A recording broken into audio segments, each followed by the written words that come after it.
Hello everyone, कैसे हैं आप सब। मैं जोनी कुमार सैनी आपका स्वागत करता हूं। आशा करता हूं आप सब अच्छे होंगे। आज हम देखने वाले हैं अलंकार को। तो बात करते हैं अलंकार पे। टॉपिक आपका अलंकार रहने वाला है। क्या होता है अलंकार, अलंकार के बारे में जानिए। अलंकार क्या होता है पहले यही जान लेते हैं। अलंकार होता क्या है? किसी वाक्य के, किसी शब्द के, उसके सुंदरता को बढ़ाने के लिए बढ़ा चढ़ा के बातों को कहना, या उसके अर्थ को और सुंदर बनाने के लिए उसके अर्थों को अलग अलग प्रयोग यूज करना क्या कहलाता है? अलंकार कहलाता है। अलंकार मात्र कितने प्रकार के होते हैं? दो ही प्रकार के होते हैं। कौन कौन से? लिखोगे टॉपिक, अलंकार के प्रकार। अलंकार के प्रकार की यदि बात करी जा, अलंकार के प्रकार, अलंकार कितने प्रकार के होते हैं? तो अलंकार मात्र दो प्रकार के होते हैं। नंबर एक शब्दालंकार, शब्दा अलंकार, और नंबर दो अर्था अलंकार।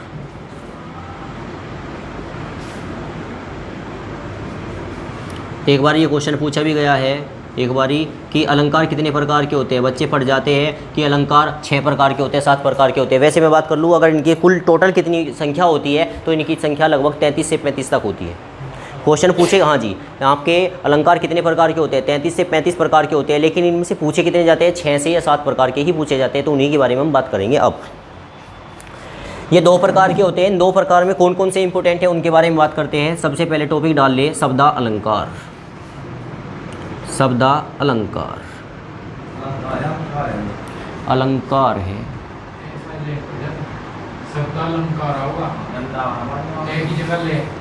चलो देखते हैं।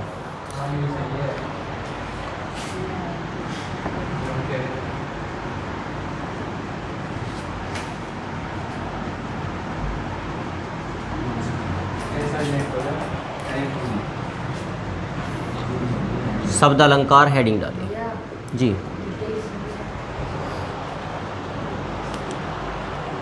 किसमें?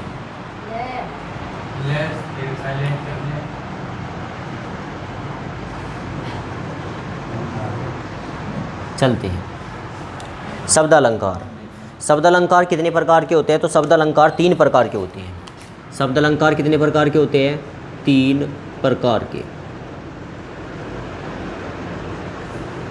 कौन कौन से वे प्रकार होते हैं उनके बारे में जाने। नंबर 1 आपका होता है, नंबर 1 अनुप्रास अलंकार। अनुप्रास अलंकार।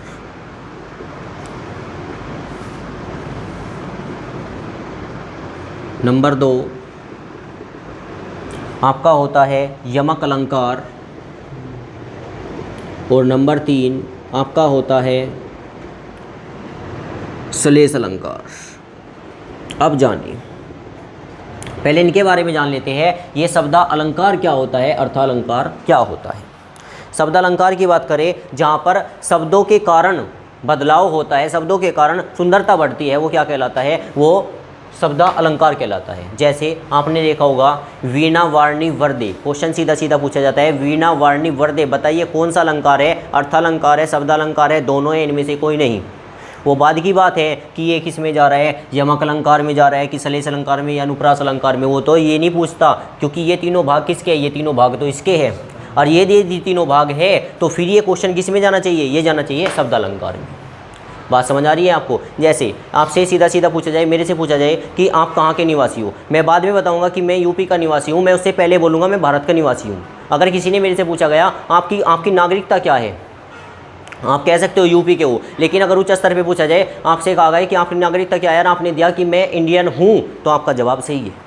समझ आ रहा है? हाँ, इंडियन के कहाँ के निवासी है? यूपी के निवासी है। यूपी के कहाँ के निवासी है? फिर आप अपने घर पे आ सकते हो। बड़े स्तर पे पूछा जाएगा तो बड़े स्तर पे ही आपको आंसर देना होता है। सीधा सीधा पूछा जाता है, कनक कनक से सोगुनी मातक दादी खाए, जग खाए बोराए, उती खाए पाए, उती खाए बोराए और उती पाए तो बोराए। तो यहाँ पे यमक यमक आया तो कनक कनक आया, कौन सा अलंकार है, यमक में जाता है। लेकिन ये तीनों भाग किसके हैं, ये तीनों भाग है शब्द अलंकार के। क्वेश्चन कभी कभी देख कर दिया जाता है, दे तो दिया बच्चे से कि बताइए कौन सा अलंकार है, और ऑप्शन दे दिया शब्द अलंकार, ऑप्शन बी अर्थ अलंकार, ऑप्शन सी दे दिया गया ए व बी दोनों, और एक दे दिया गया नन ऑफ दीजिए, इनमें से कोई नहीं। बच्चा हंसता है कि मैंने, उसने रट्टा मारा कनक कनक से 100 गुनी, ये तो कनक कनक तो यमक में जाएगा। फिर हंसता है नहीं जी इस पर तो सबको नंबर दिया जाएगा। नंबर कैसे दिया जाएगा, अरे ये क्वेश्चन तो उठा हुआ है शब्दालंकार का, क्योंकि शब्दालंकार के भाग तो ये है। तो ध्यान रखिए, आते हैं आपने परिभाषा को जाना। ये 3 प्रकार के होते हैं। जब शब्दों के मध्य चमत्कार उत्पन्न हो जाता है क्या कहलाते हैं, शब्दा अलंकार के अंतर्गत कहलाते हैं। अर्थ अलंकार पे बाद में बात करेंगे, अब तीनों पे बात कर लेते हैं। नंबर 1 हेडिंग डाले, अनुप्रास अलंकार।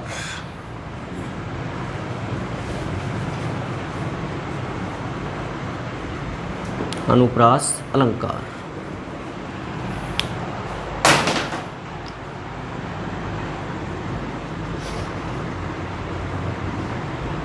क्या होता है। अनुप्रास अलंकार जब एक ही जब एक ही वर्ण की आवृत्ति एक से अधिक बार हो जाती है तो वहाँ पर क्या कहलाता है, वहाँ पर अनुप्रास अलंकार कहलाता है। ठीक है, जैसे वीणा वार्णी वर्दे, यहाँ पर वे वर्ण की आवृत्ति एक से अधिक बार हो रही है। वे वर्ण वीणा वार्णी वे वर्दे वे, तो यहाँ पे वे वर्ण की आवृत्ति एक से अधिक बार हो रही है। अतः दिया गया जो अलंकार है वो कौन सा अलंकार होगा, अनुप्रास अलंकार होगा। लिख दीजिए इसके बारी भाषा। जब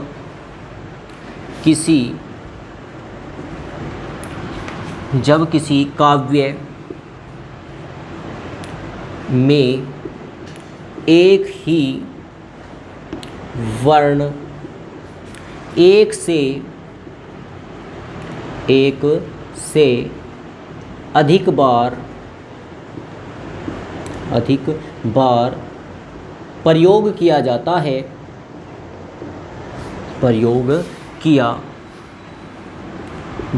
है, तो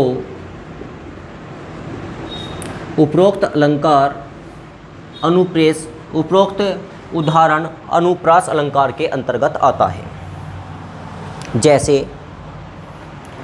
उदाहरण लिखोगे इसका, से उदाहरण वीणा वारणी वर्दे, वीणा वादनी वर्दे, ये भी होता है वर्दे लिखोगे। यहाँ पर वे वर्ण की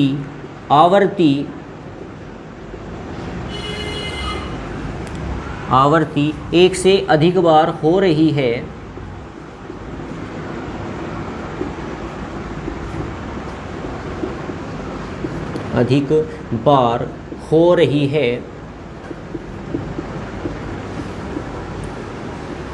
अतः दिया गया उदाहरण अनुप्रास अलंकार के अंतर्गत जाने वाला है। ठीक है, आवर्ती का मतलब होता है बार बार किसी चीज़ को रिपीट करना, आवर्ती।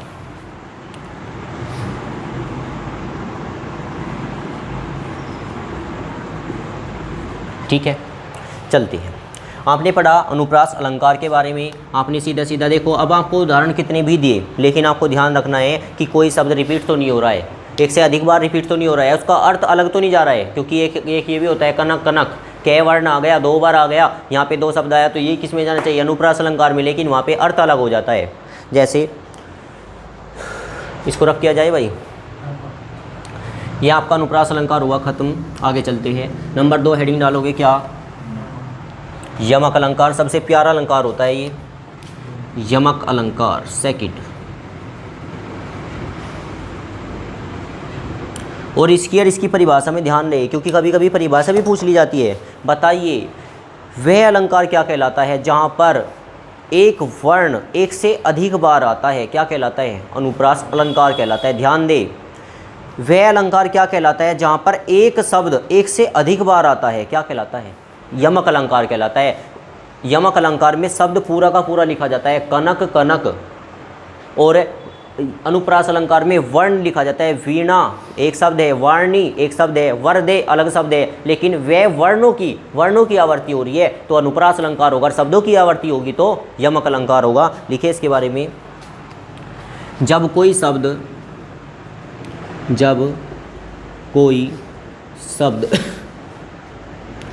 एक से अधिक बार प्रयोग किया जाता है, एक से अधिक बार प्रयोग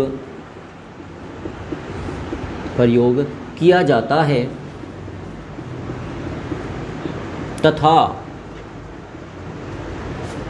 तथा वहाँ पर उसके अर्थ भी अलग अलग होते हैं, अर्थ भी भिन्न भिन्न होते हैं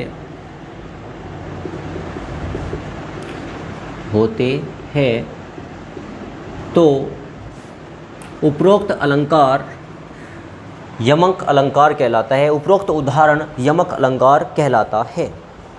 जैसे उदाहरण की बात करी जाए, कनक ते 100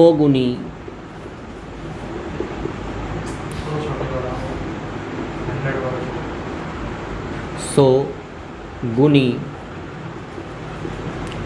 मादक ता अधिकाय।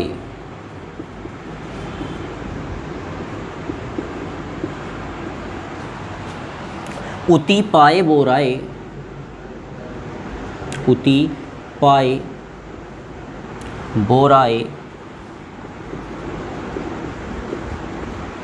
उति कोमा उति खाए बोराए, उति खाए बोराए।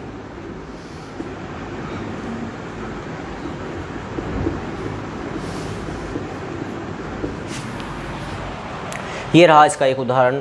सीधा सीधा क्वेश्चन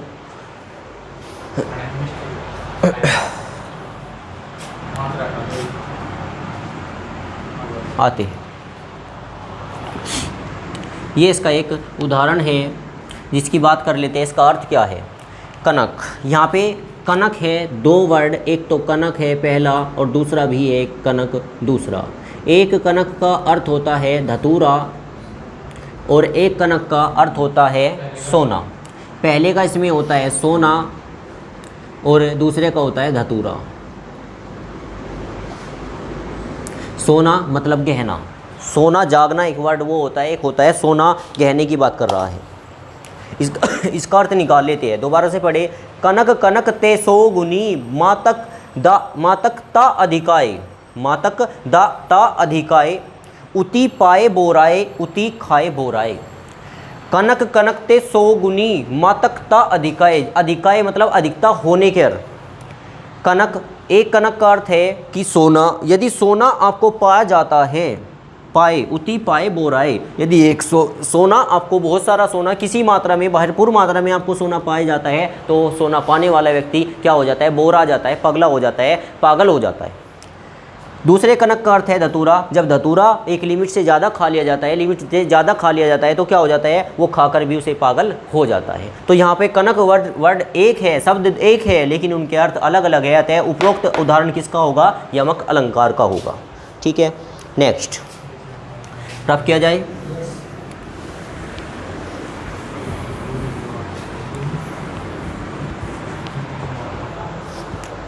अगला लिखेंगे सलेस अलंकार। सलेस अलंकार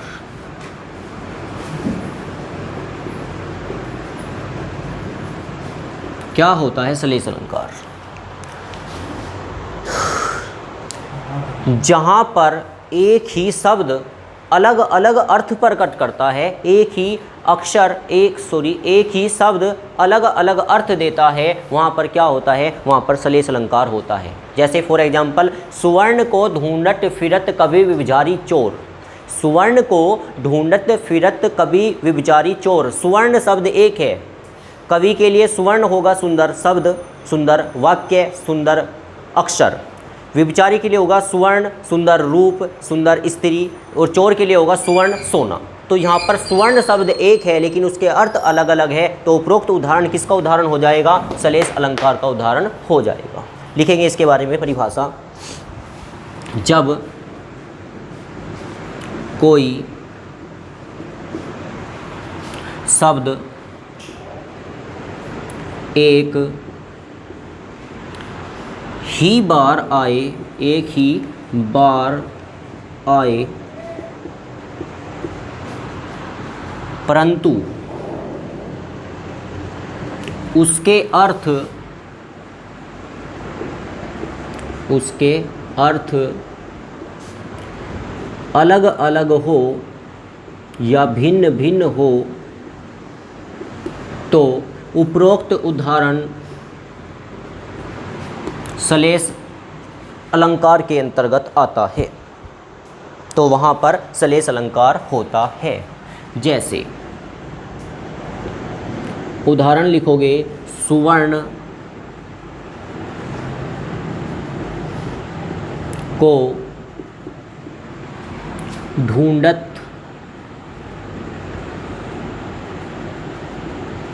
फिरत,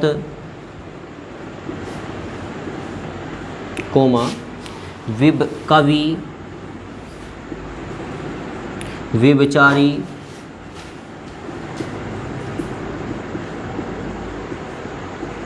चोर।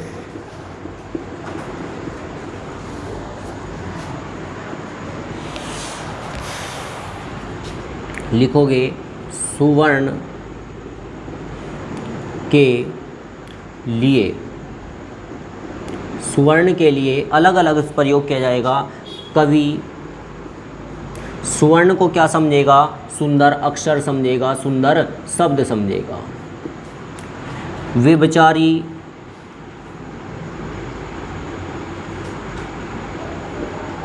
व्यभिचारी सुवर्ण को क्या समझेगा? सुंदर रूप समझेगा, सुंदर स्त्री समझेगा। चोर सुवर्ण को सोना समझेगा, गहना समझेगा। ठीक रहा? अरे यहाँ तक कोई प्रॉब्लम? तो इस प्रकार हम क्या कर चुके हैं? हम पढ़ चुके हैं शब्दालंकार। जब वाक्य में शब्दों के कारण चमत्कार उत्पन्न हो जाता है, शब्दालंकार कहलाता है। शब्दालंकार मुख्यतः कितने प्रकार के होते हैं? मात्र 3 प्रकार के होते हैं। कौन कौन से होते हैं? जरा बातें कर लेते हैं। अनुप्रास अलंकार, जहाँ पर एक ही वर्ण एक से अधिक बार आ जाता है, अनुप्रास अलंकार कहलाता है। यमक अलंकार, जहाँ पर एक ही शब्द एक से अधिक बार आता है और उसके शब्द के अर्थ, उस शब्द के अर्थ अलग अलग होते हैं, तो वो क्या कहलाता है? यमक अलंकार कहलाता है। सलेस अलंकार, जहाँ पर एक ही शब्द एक ही बार आता है लेकिन उसके अर्थ एक ही शब्द के अलग अलग हो जाते हैं, तो वो क्या कहलाता है? सलेस अलंकार कहलाता है। अनुप्रास अलंकार का उदाहरण आपने पढ़ा, वीणा वार्णी वर्दे वे वर्ण की आवर्ती हो रही थी। यमक अलंकार का कनक कनकते 100 गुनी, ये पढ़ा।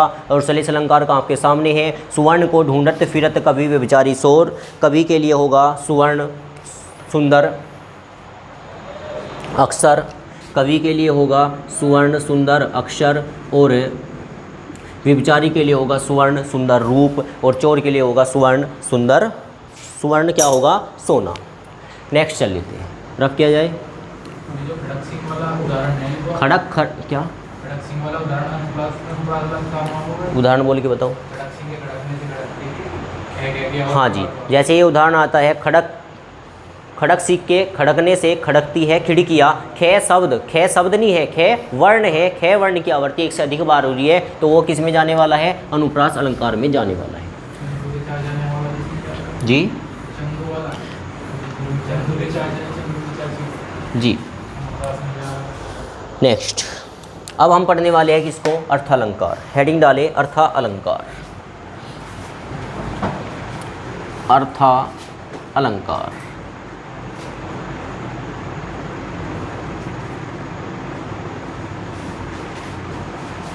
क्या होता है? अर्थालंकार लिखोगे इसके बारे में, जब किसी काव्य में अर्थ के द्वारा चमत्कार उत्पन्न होता है।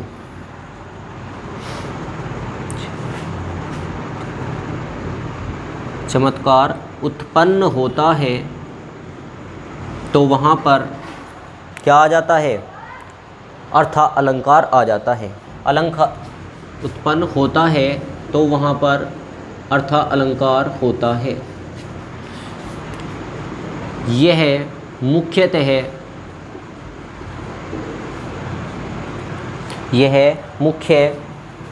6 प्रकार का होता है।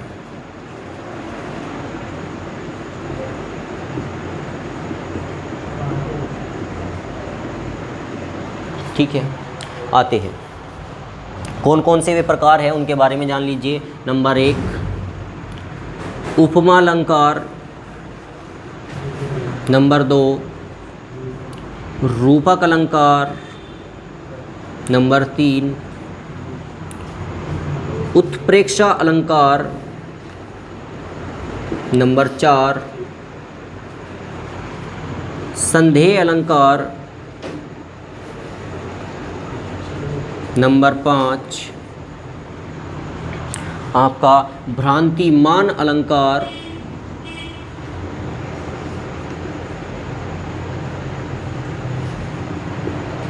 और नंबर 6 आपका अतिशोक्ति अलंकार।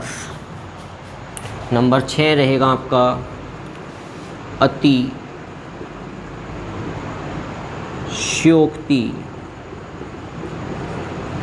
अलंकार। आते हैं इसके उदाहरणों पे बात कर लेते हैं। जैसे सीधा सीधा पूछा जाता है पीपल पात सरस मंडोला, चरण कमल बंधु हरिराय, और बहुत से ऐसे उदाहरण हैं जो उसमें सीधे सीधे प्रयोग में किए जाते हैं। जैसे मुख चंद्रमासा, या कुछ शब्द ऐसे होते हैं जहाँ पे मनो मानो जनु जानू ये वर्ड आएंगे। ये शब्द किसके अंतर्गत आने वाले हैं? अर्था अलंकार के अंतर्गत आने वाली है। सबसे पहला हम लिखने वाले होंगे कौन सा? रूपक अलंकार, उपमा अलंकार। उपमा अलंकार के बारे में लिखोगे, ध्यान नहीं बच्चों को हमेशा कन्फ्यूजन 2 ही अलंकार में होता है, एक तो उपमा अलंकार और एक रूपक अलंकार। परिभाषा पढ़ते भी है रटते भी है, लेकिन ये समझ नहीं आता कि ये कन्फ्यूजन क्या है। इस कन्फ्यूजन को आज दूर करें। आप पढ़ोगे उपमा अलंकार, हेडिंग डालोगे नंबर 1 उपमा अलंकार।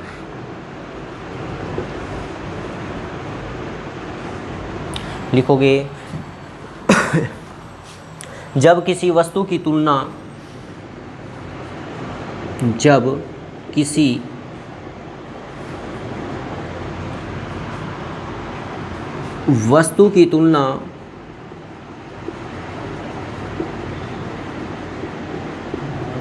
अन्य वस्तु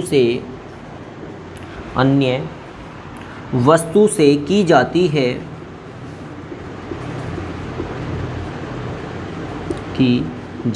है तो वहाँ पर उपमा अलंकार होता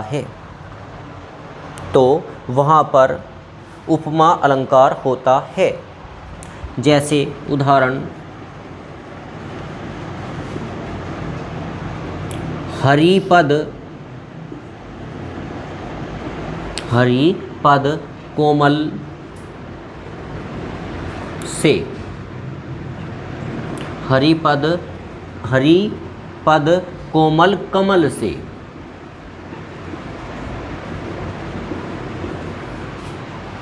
बात को समझते हैं अभी इसके बारे में।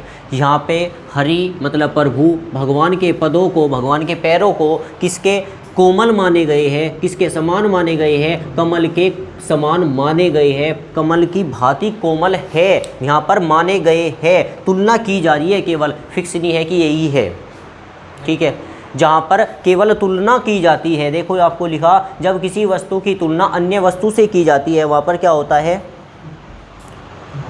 उपमा अलंकार होता है। दोबारा से देखियो, कमल से भी कोमल है।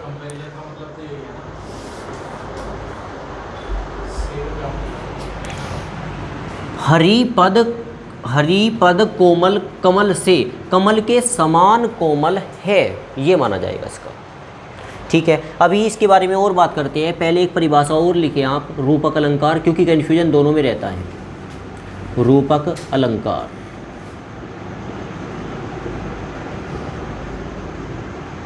देखो रूपक अलंकार की परिभाषा हम लिखेंगे, जब किसी वस्तु की तुलना नहीं, जब किसी वस्तु को अन्य वस्तु मान ही लिया जाता है, जब किसी वस्तु को या जब किसी तुच्छ वस्तु को श्रेष्ठ वस्तु मान लिया जाता है, जब किसी वस्तु को अन्य वस्तु ही माना जाता है, तो वहाँ पर रूपक अलंकार होता है। ये परिभाषा आसान है, ये परिभाषा आसान है, लेकिन इसमें आपको थोड़ी सी क्या दिक्कत आने वाली है, अगर ये परिभाषा किताब वाली परिभाषा आपको दी जाए तो वहाँ पे आपको थोड़ा प्रॉब्लम हो सकती है। क्या, देखो जरा किताब की परिभाषा की बात कर लेते हैं। एक होता है उपमेय, एक होता है उपमान, एक होता है उत्प्रेक्षा, एक होता है भ्रांतिमान। उपमेय उपमान के बारे में बात करेंगे, उसी पे हम परिभाषा भी बनाने वाले हैं। लिखोगे यहाँ पे रूपक अलंकार में जहाँ पर उपमेय को उपमान माना जाता है, उपमेय को ही उपमान मान लिया जाता है, ये इसकी दूसरी परिभाषा लिखोगे ओवर या करके, ओवर करके, जहाँ पर उपमेय को ही उपमान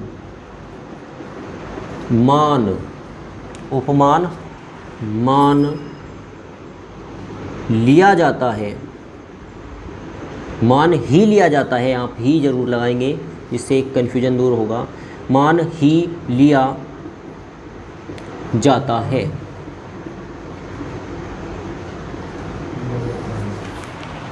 क्योंकि किताबों में सीधा सीधा ये यहाँ पे भी देता है कि जहाँ पर उपमेय को उपमान मान लिया जाता है रूप उपमा अलंकार कहलाता है, जहाँ पे उपमेय को उपमान मान लिया जाता है रूपक अलंकार कहलाता है। बच्चा कन्फ्यूज हो जाता है।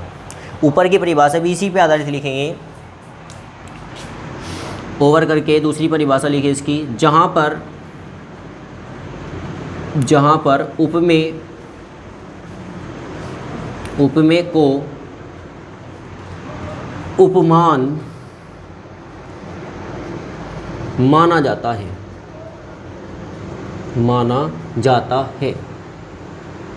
कुछ किताबों में इसकी परिभाषा ऐसी दे रखी है, जहाँ पर उपमेय का उपमान में भेद रहित आरोप होता है, वो क्या कहलाता है, रूपक उपमा अलंकार कहलाता है। आते हैं, यह आपने पढ़ी बड़ी परिभाषा किसकी, रूपक अलंकार की पढ़ी, क्या, जहाँ पर उपमेय को उपमान ही मान लिया जाता है। देखो यहाँ पे इसमें और इसमें परिभाषा में क्या अंतर है, जहाँ पर उपमेय को उपमान ही माना जाता है वो क्या कहलाता है, रूपक अलंकार कहलाता है। और वहाँ पे कह रहा है कि केवल उपमेय को उपमान माना गया है, पूरा उपमान नहीं है, तो वो क्या कहलाएगा, वो आपका कहलाएगा उपमा अलंकार। यहाँ पे उदाहरण की बात कर लेते हैं, फिर बाद में दोनों पे कन्फ्यूजन दूर करेंगे। इसका उदाहरण क्या होगा, इसका उदाहरण होगा आपका रूपक अलंकार का चरण कमल बंदो हरिराय। चरण कमल बंदो हरिराय।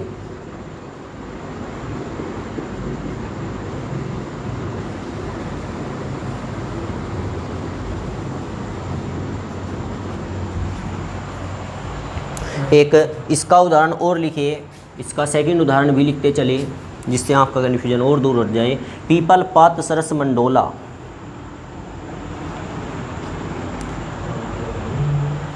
पीपल पात सरस मंडोला। पीपल पात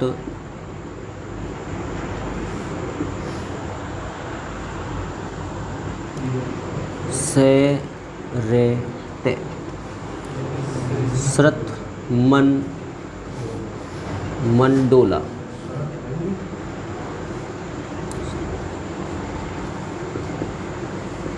समझोगे इसके बारे में आप, इन दोनों पे कन्फ्यूजन दूर करें, बाकी आसानी है सब कुछ।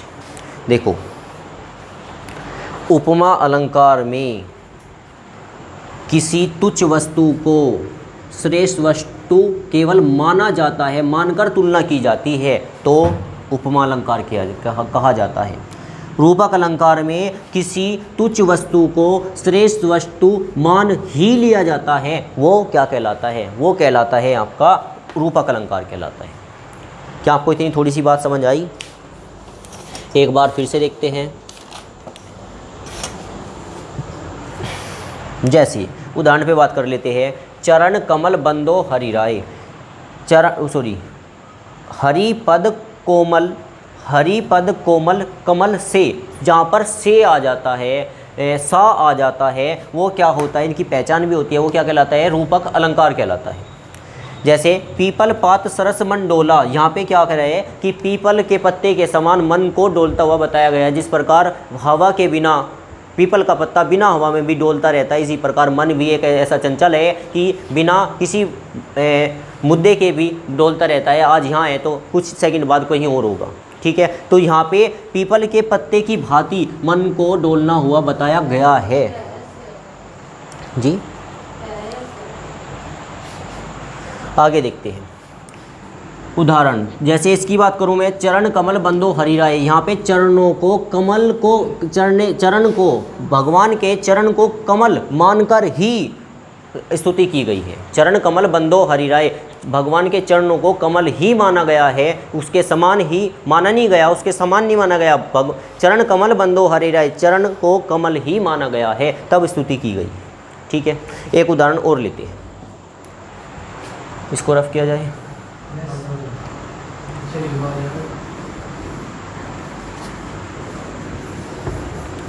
एक इनमें शब्द आया आपका उपमेय उपमान, जिसमें आपको उपमेय उपमान का टोटल भेद पता हो, उसका उदाहरण लेंगे कोई।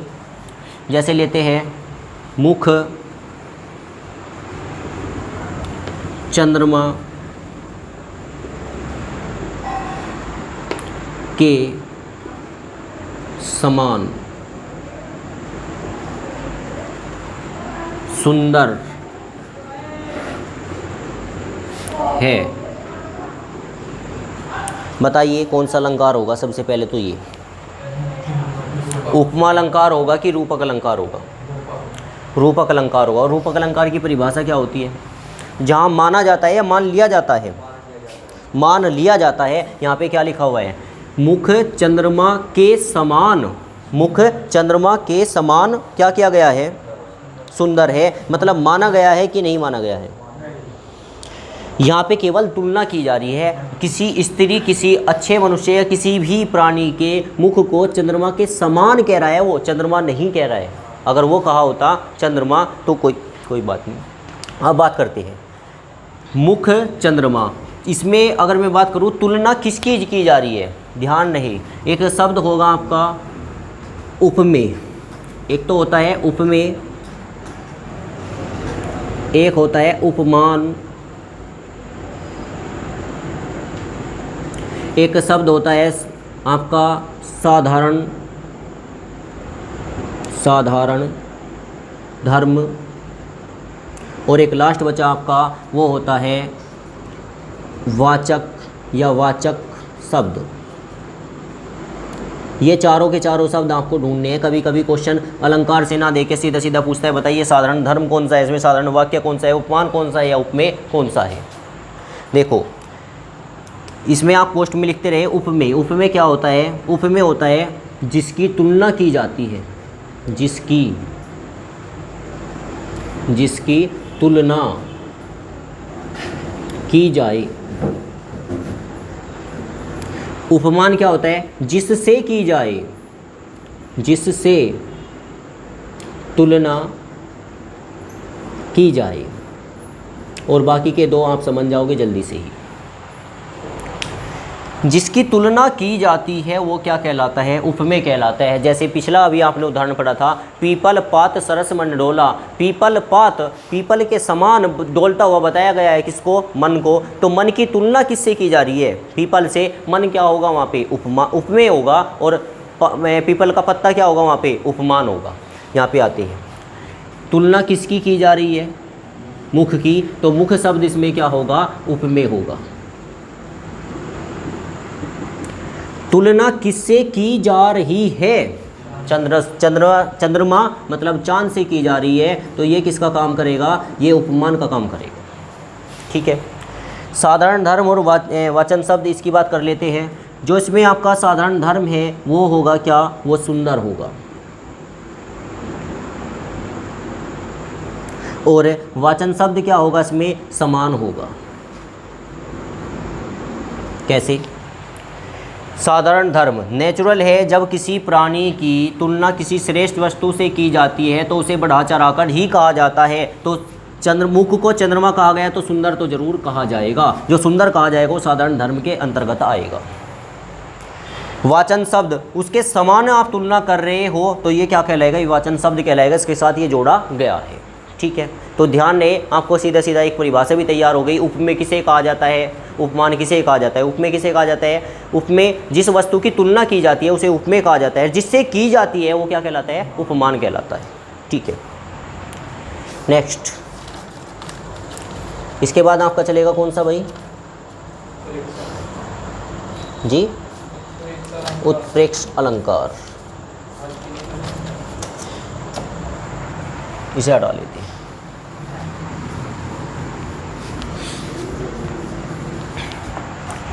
आपका उपमेय अलंकार हो चुका, रूपक अलंकार हो चुका। फिर से जान ले, उपमेय अलंकार क्या होता है? जहाँ पर वस्तु को माना जाता है या मान लिया जाता है? माना जाता है। उपमा अलंकार मान ही लिया जाता है। ये परिभाषा सीधी सीधी ये भी आती है कि जहाँ पर उपमेय को उपमान माना जाता है क्या कहलाता है? रूपक अलंकार कहलाता है। और जहाँ पर उपमेय को उपमान ही माना जाता है क्या कहलाता है? रूपक अलंकार कहलाता है। ही शब्द का ध्यान रखें। अब हम किसको पढ़ने वाले हैं? उत्प्रेक्षा अलंकार को। डाले उत्प्रेक्षा अलंकार।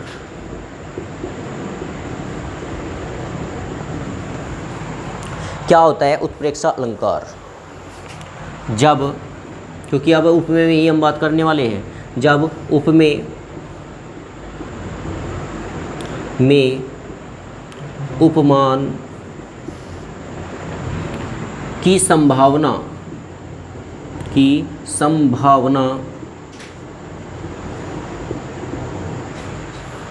की जाए अथवा दूसरी परिभाषा लिख सकते हो आप इसकी, उपमेय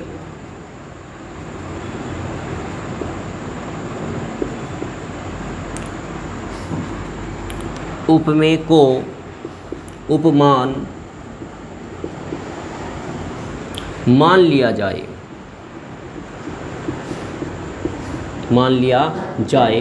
तो वहाँ पर उत्प्रेक्षा अलंकार होता है। इसकी पहचान लिख लीजिए। पहचान क्या होती है? पहचान जिससे हम क्वेश्चन को जल्दी से पहचान सकें। कुछ शब्द ऐसे होते हैं जो सीधे सीधे दिखाई देते हैं, जैसे मनु, मानु, जनु, जानू, ये होते हैं। लिख लीजिए मनु, मानो, जनु, जानो,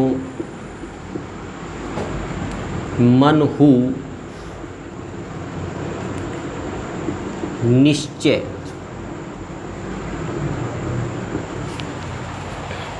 ये शब्द होते हैं। इसका कोई उदाहरण लिख लीजिए। जैसे एक उदाहरण सीधा सीधा कहा जाता है, कोई व्यक्ति आता है, उसके चेहरे पर चमक होती है, तेज होता है, तो कहा जाता है कि उसका चेहरा ऐसा चमक रहा है मानो सूर्य की किरणें उसी के चेहरे से आ रही हो। तो वहाँ पे शब्द आया मानो। जहाँ पे मानो शब्द आएगा, मनु शब्द आएगा, जनु शब्द आएगा, जानू शब्द आएगा, वहाँ पे क्या कहलाएगा? आपका उत्प्रेक्षा अलंकार कहलाएगा। ठीक है।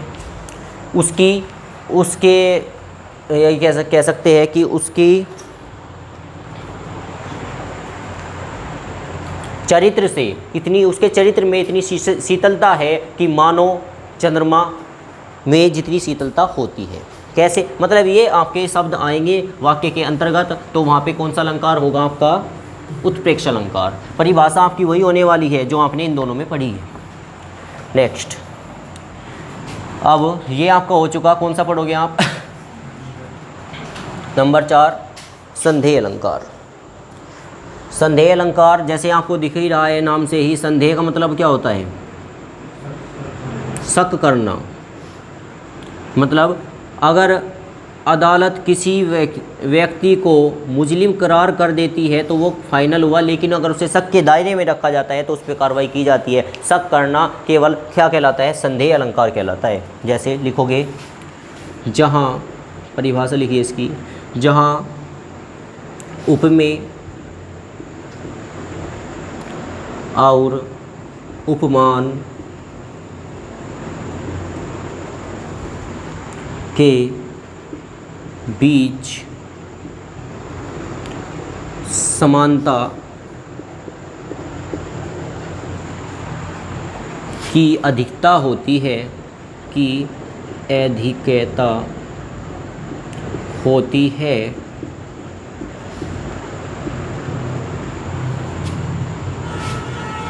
अधिकता होती है, ये रोकिए 1 मिनट, अधिकता के कारण, अधिकता के कारण यह संदेह हो जाता है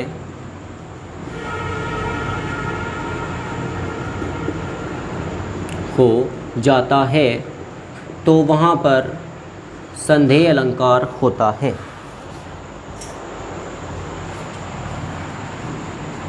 संदेह अलंकार होता है, किसी पर शक करना, शक के दायरे में रखना, वहाँ पे क्या कहलाएगा? संदेह अलंकार होगा। पहचान इसकी लिख लोगे, इसकी पहचान क्या होती है? कि धो, ये शब्द आएंगे, कैद हो, कैद हो, की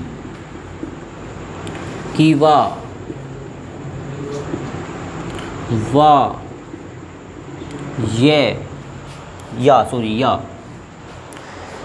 ये क्या कहलाएंगे? ऐसे शब्द होंगे तो क्या कहलाएंगे? संदेह अलंकार कहलाएगा। जैसे उदाहरण अगर इसका लिखना चाहोगे, उदाहरण इनके बड़े बड़े जाते हैं, लेकिन वहाँ पे आपको केवल पहचान करनी होती है कि इसमें कौन सा शब्द आ रहा है। जैसे आपने ये उदाहरण बार बार पढ़ा होगा या सुना होगा, नारी बिच सारी है, नारी बिच सारी है कि सारी बिच नारी है, सारी बिच नारी है। दोबारा से ये लिखा जाएगा, नारी बिच सारी है कि सारी बिच नारी है।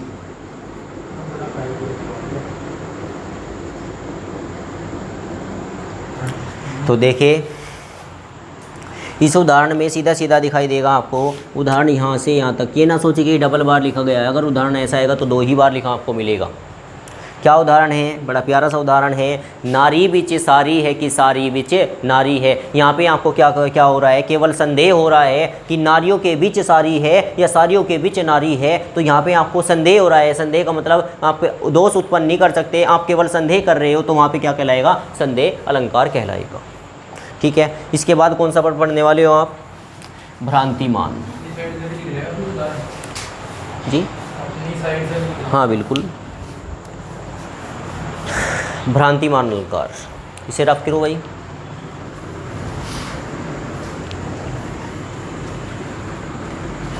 इनकी पहचान को ध्यान रखें, क्योंकि पहचान से सीधे सीधे आंसर आते हैं। अगला लिखोगे भ्रांतिमान अलंकार, भ्रांतिमान अलंकार लिखोगे जहाँ उपमेय और उपमान, जहाँ उपमेय और उपमान में समानता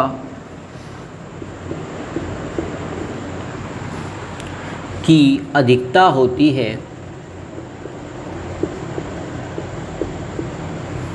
अधिकता, 1 मिनट, अधिकता के कारण, अधिकता के कारण, परिभाषा पहले जैसी ही जारी है।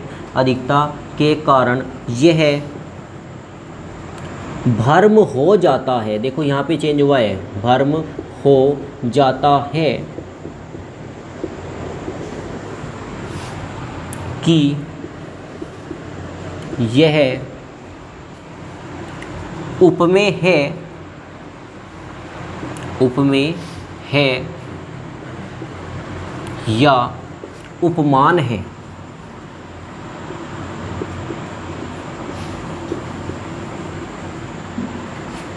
वहाँ पर भ्रांतिमान अलंकार होता है।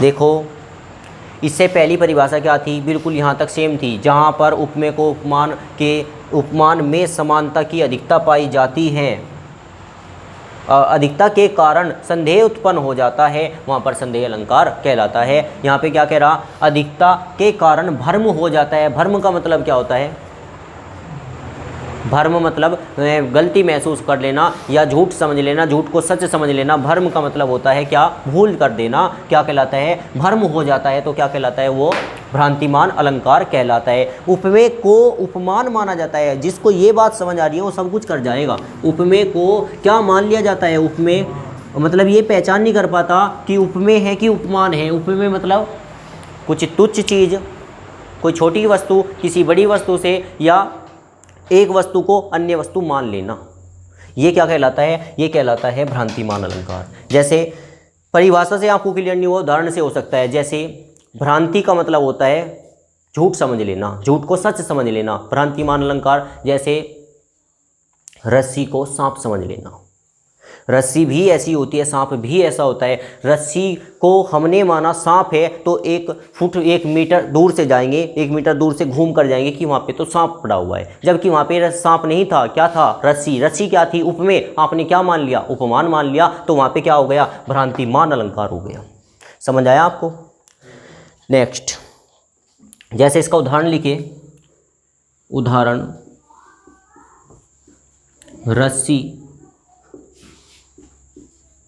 रस्सी को सांप समझ लेना।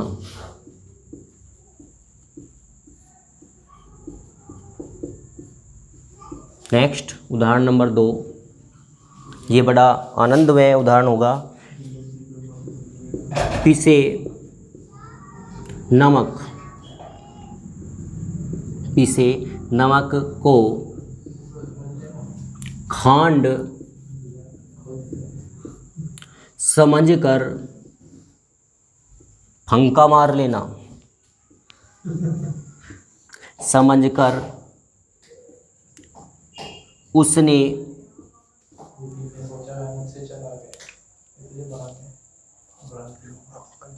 भारा फंक। अर्थ इसका वही जाने वाला है कि किसी व्यक्ति ने पिसे हुए नमक को, मोटा नमक नहीं, पिसा हुआ नमक को क्या मान लिया, पिसे हुए नमक को खांड समझकर फंका मार लिया, और उसके बाद उसकी फीलिंग के समझो क्या होगा। तो पिसे नमक को खांड समझकर उसने भारा फंक मतलब मारा फंका। तो यहाँ पे क्या हुआ, यहाँ पे भ्रांतिमान अलंकार हुआ। उसे भूल हो गई, उसने नमक को क्या समझ बैठा, खांड समझ बैठा, और जहाँ नमक कितना सा खाना था उसने इतना सारा खाया, और जो है उसे वापस उसे उड़ेलना पड़ा। ठीक है, ये रहा भ्रांतिमान अलंकार। एक अलंकार बचा हुआ है आपका, कौन सा, अतिशयोक्ति अलंकार। अतिशयोक्ति अलंकार होता है क्या,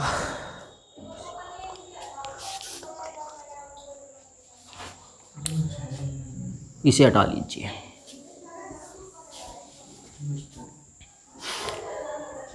एक बची आपकी, एक परिभाषा बची हुई है, कौन सी, अतिशयोक्ति। ये सबसे अच्छी परिभाषा होने वाली है, अतिशयोक्ति।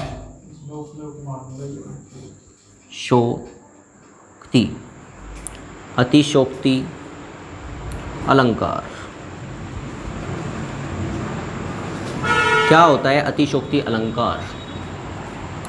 जब किसी बात को बढ़ा चढ़ाकर बोला जाता है अतिशोक्ति अलंकार के अंतर्गत आ जाता है। लिखोगे, जब किसी बात को बढ़ा चढ़ाकर बोला जाता है,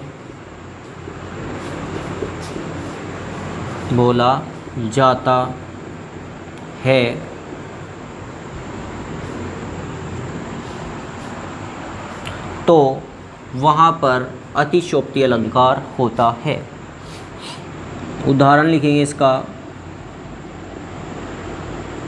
उदाहरण ये तो व्याकरण से आते हैं, जो आपको उदाहरण यहाँ पे लिखा रहा हूँ, लेकिन सीधा सीधा भी पूछा जाता है कि किसी बच्चे का सीटेट क्वालिफाई होने पर, सीटेट पास होने पर वो अपने आप को अध्यापक समझने लगा। यहाँ पे क्या आएगा, यहाँ पे आपका अतिशयोक्ति अलंकार आने वाला है। या किसी बच्चे का सीटेट पास होने पर वह उसे सब अन्य बच्चे एक टीचर मानने लगे, तो वहाँ पे भी क्या आने वाला है, अतिशयोक्ति अलंकार आने वाला है। सीधा सीधा वाक्य भी बोला जाता है। और व्याकरण में अगर बोला जाएगा तो ऐसे उदाहरण आते हैं, हनुमान लिख लीजिए। हनुमान की पूंछ में लगने पाई आग,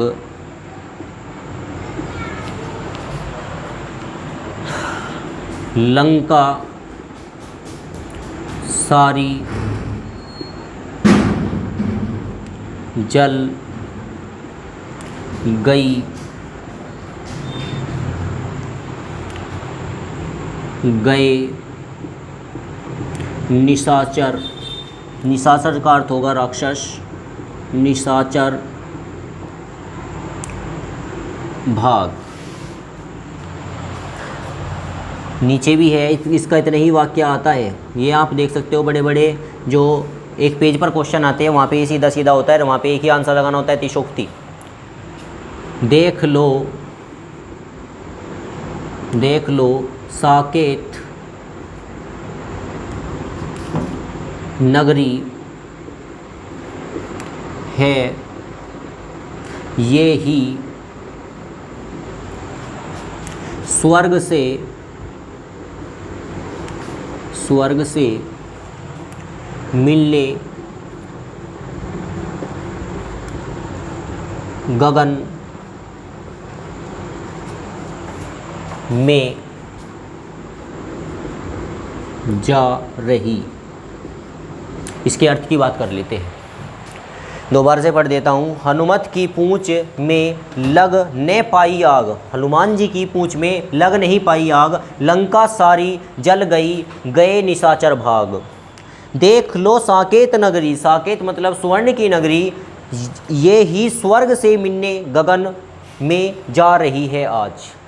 ये कवि यहाँ पे कहना चाह रहा है कि हनुमान जी की पूंछ में आग को लगाया गया। हनुमान जी की पूंछ को जलाने का एक उद्देश्य था, लेकिन वह उद्देश्य पूरा न होकर हनुमान जी की पूंछ के कारण हनुमान जी ने पूरी लंका में आग लगा दी है। जितनी लंका के वासी थे, जितने निशाचर थे, राक्षस थे, वे क्या हुए, वे लंका से भाग गए हैं। और लंका में इतनी भयंकर लपटें उठी हुई है कि वह आज गगन को चूमने वाली है, आकाश में जाने वाली है। तो यहाँ पे कौन सा अलंकार होगा, यहाँ पे अलंकार होगा आपका अतिशयोक्ति अलंकार। ठीक है। एक और आपको आज का एक होमवर्क दिया जाए, आप कमेंट करके बताएं। एक अभी आपने पढ़ा था, कौन सा, भ्रांतिमान अलंकार। भ्रांतिमान अलंकार होता है कि जब उपमेय को उपमान मान लिया जाता है, भ्रांतिमान अलंकार होता है।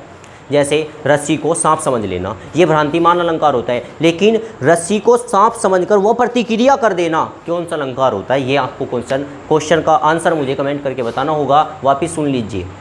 अगर रस्सी को सांप समझकर आपने रस्सी को सांप समझ लिया है तो वहाँ पे होता है भ्रांतिमान अलंकार। लेकिन रस्सी को सांप समझकर आपने प्रतिक्रिया कर डाली तो वो क्या अलंकार कहलाएगा, वो आपको आंसर देना है। जैसे कोई बच्चा या आप या कोई टीचर एक विराम स्थिति में बैठा हुआ है कुर्सी पर, और ऊपर से किसी ने रस्सी डाल दी, बोला सांप है, तो वो उठकर भागे, प्रतिक्रिया करे। वो प्रतिक्रिया जो होती है किस अलंकार के अंतर्गत आती है, ये आपको बताना है। और मिलते हैं नेक्स्ट वीडियो में नेक्स्ट कॉन्सेप्ट के साथ। ये वीडियो आपको कैसी लगी प्लीज़ कमेंट करके अवश्य बताइए। मेरा किया गया प्रयास आपको कैसा लगा ये कमेंट करके आप बताएं, ताकि मुझे और वीडियो बनाने के लिए मोटिवेशन मिले। और यदि आप चैनल पर नए हैं तो प्लीज़ चैनल को सब्सक्राइब करें और लाइक करें और अपने दोस्तों में शेयर करें। Thank you so much. मिलते हैं नेक्स्ट वीडियो में नेक्स्ट कॉन्सेप्ट के साथ। धन्यवाद।